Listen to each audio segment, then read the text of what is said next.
Hai sobat pecinta misteri, selamat datang di channel Saka Nagari. Kami akan hadir ke hadapan Anda untuk mengungkap sejarah dan misteri tokoh-tokoh fenomenal serta mengangkat hal-hal mistis lainnya.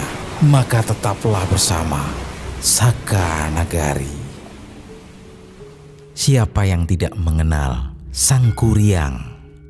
Sang Kuryang adalah legenda di kalangan masyarakat Sunda yang menceritakan tentang terciptanya Gunung Tangkuban Parahu. Legenda ini menceritakan kisah seorang pemuda yang jatuh cinta kepada ibunya sendiri. Naskah cerita Sang Kuryang pertama kali ditemukan pada akhir abad ke-15 di atas daun palem milik Bujangga Manik. Cerita yang asli ditulis dalam bahasa Sunda kuno yang kini disimpan di Perpustakaan Bodleian, Oxford, Inggris. Seiring perkembangan zaman, kisah Sang Kuryang menjadi cerita dan dongeng. Perbedaan cerita asli dan dongeng memang tidak terlalu banyak perbedaannya. Hanya saja, dongeng dibuat lebih menyenangkan dibanding cerita yang asli. Berikut adalah kisahnya. Pada suatu hari di Swargaloka, sepasang dewa-dewi melakukan dosa yang mengerikan. Sebagai hukuman, Bathari Sunan Ambu, seorang dewi tertinggi dalam mitologi Sunda, sekaligus Ratu Kahyangan, mengusir mereka dari Swargaloka dan menjelma ke bumi sebagai hewan. Saat tiba di bumi, sang dewa berubah menjadi seekor anjing bernama Tumang. Sedangkan sang dewi menjadi babi hutan bernama Celeng Wayungyang. Suatu hari, seorang raja Sunda pergi ke hutan untuk berburu, tetapi kemudian tersesat dan terpisah dari pengawalnya. Raja buang air kecil di semak-semak dan air seninya secara tidak sengaja terkumpul di batok kelapa yang sudah kering. Celeng Wayungyang yang kebetulan ada di sekitarnya meminum air seni raja untuk menghilangkan dahaga.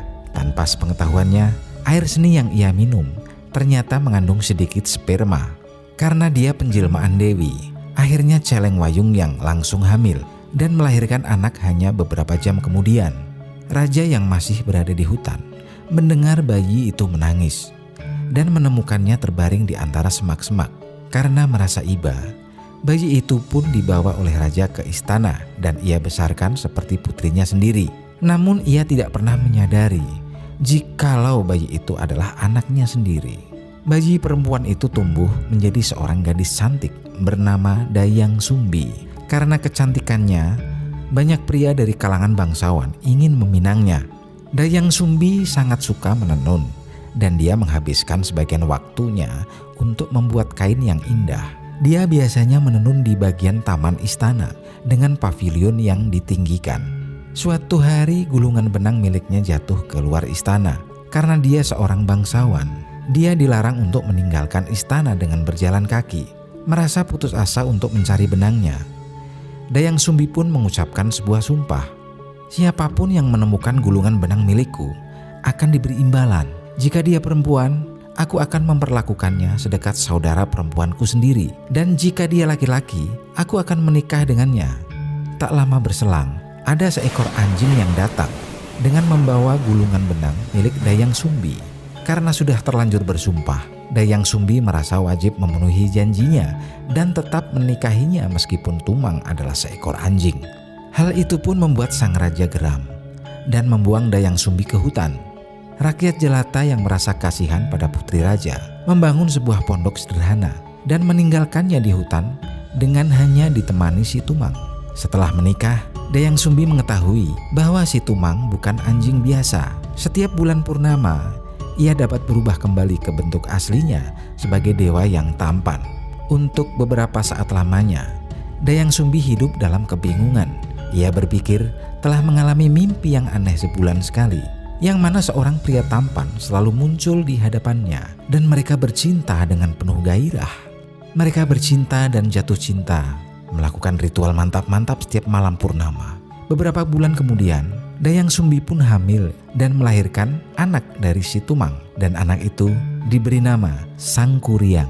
Sang Kuryang tumbuh menjadi anak yang aktif dan kuat. Saat berusia 10 tahun, ia diminta ibunya untuk berburu di hutan untuk mencari hati rusa. Ia lantas pergi berburu dengan ditemani anjingnya si Tumang. Anehnya, Tidak ada rusa maupun hewan buruan lain di hutan. Namun Sang Kuryang tiba-tiba melihat seekor babi hutan. Dia mengejar dan mencoba membidiknya dengan panah, tetapi selalu dihentikan oleh Tumang. Anjing itu seolah menyadari jika babi hutan itu sebenarnya adalah Celeng Wayungyang, nenek Sang Kuryang sendiri. Merasa kesal karena tidak berhasil mendapat buruannya, ia tanpa sengaja memanah Tumang hingga mati. Merasa tidak bisa pulang dengan tangan hampa, Sang Kuryang memotong Tumang dan mengambil hatinya untuk dibawa pulang. Setelah meninggal, jiwa Tumang kembali ke Swarga Loka sebagai dewa. Dan itu berarti selesailah hukumannya sebagai seekor anjing di bumi. Sang Kuryang pulang ke rumah ibunya dengan seonggok hati yang sudah ia janjikan. Saat tiba waktunya makan, Dayang Sumbi meminta anak itu untuk memanggil Tumang untuk diberi bagian hati yang sudah dimasak tersebut. Merasa sangat malu dan bersalah karena menyadari telah membunuh sahabatnya, Sang Kuryang mengaku bahwa hati yang baru saja mereka makan sebenarnya adalah hati si Tumang. Mendengar hal itu, Dayang Sumbi marah dan memukul kepala anaknya dengan centong nasi. Dan pukulan terakhir merobek kepalanya hingga mengeluarkan darah karena berpikir sang ibu membencinya karena membunuh si Tumang. Sang Kuryang melarikan diri ke hutan. Dengan berlumuran darah, dia mendaki dan melewati gunung karena takut melihat ibunya marah besar. Dan ia menghilang seolah-olah ditelan bumi. Dayang Sumbi telah berupaya melacak keberadaan Sang Kuryang, tetapi gagal. Dalam kesusahannya, dia berdoa kepada para dewa untuk menyatukan kembali dengan putranya suatu hari nanti, dan bersumpah tidak akan makan daging apapun lagi. Setelah memutuskan untuk keluar rumah, Sang Kuryang mengalami hilang ingatan. Selama berada di luar rumah, ia diasuh oleh seorang pertapa bijak yang ahli dalam seni bela diri. Ia tumbuh menjadi seorang pria yang tampan dan kuat. Ia menggunakan kekuatannya untuk membantu penduduk desa melawan para pembuat onar. Sejak saat itu, Dayang Sumbi melanjutkan hidupnya sendirian di hutan. Dia menjadi wanita bijak yang kuat, terampil dalam pengobatan. Dia membantu banyak penduduk desa yang tinggal di sekitar hutan. Dia merawat orang sakit dan memberi mereka hadiah hasil tenunnya. Wajahnya pun tidak menua dan tetap cantik. Suatu hari, seorang pria muda mendatanginya untuk berobat. Pria itu berobat sampai penyakitnya hampir sembuh. Seiring berjalannya waktu, pria itu mulai jatuh cinta kepada Dayang Sumbi dan berusaha untuk meminangnya. Sehari sebelum pernikahan, Dayang Sumbi tidak sengaja melihat bekas luka di kepala pria yang ia temui di hutan. Ia teringat kalau bekas luka tersebut sama seperti milik putranya yang hilang 12 tahun yang lalu. Menyadari hal tersebut, ia berusaha untuk menggagalkan rencana pernikahannya. Dayang Sumbi mengatakan pada Sang Kuryang kalau ia adalah ibu kandungnya, tetapi Sang Kuryang tidak mempercayainya. Kemudian dia memberinya 2 syarat yang tidak mungkin dapat diselesaikan. Pertama, dia memintanya membuat danau dengan membendung sungai Citarum. Kedua, membangun perahu besar untuk rumah mereka. Dan kedua tugas itu harus diselesaikan sebelum ayam berkokok. Ia memberi tugas kepada putranya itu untuk membangun sebuah danau besar dan perahu dalam waktu 1 malam. Tantangan tersebut diterima. Sang Kuryang kemudian memanggil semua makhluk gaib untuk membantunya.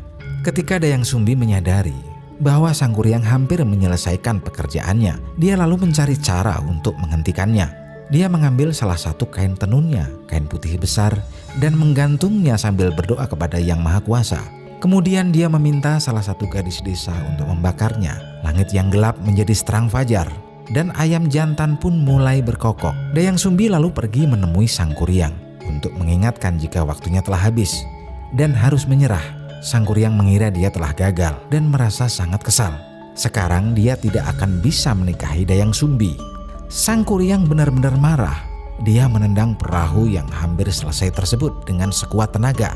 Perahu itu terbang jauh ke udara dan mendarat terbalik di suatu tempat. Perahu yang terbalik itulah yang di kemudian hari dikenal sebagai Gunung Tangkuban Parahu. Sang Kuryang tak ingin langsung menyerah. Ia berusaha memaksa Dayang Sumbi untuk tetap menikahinya. Namun Dayang Sumbi melarikan diri. Sang Kuryang lantas mengejarnya.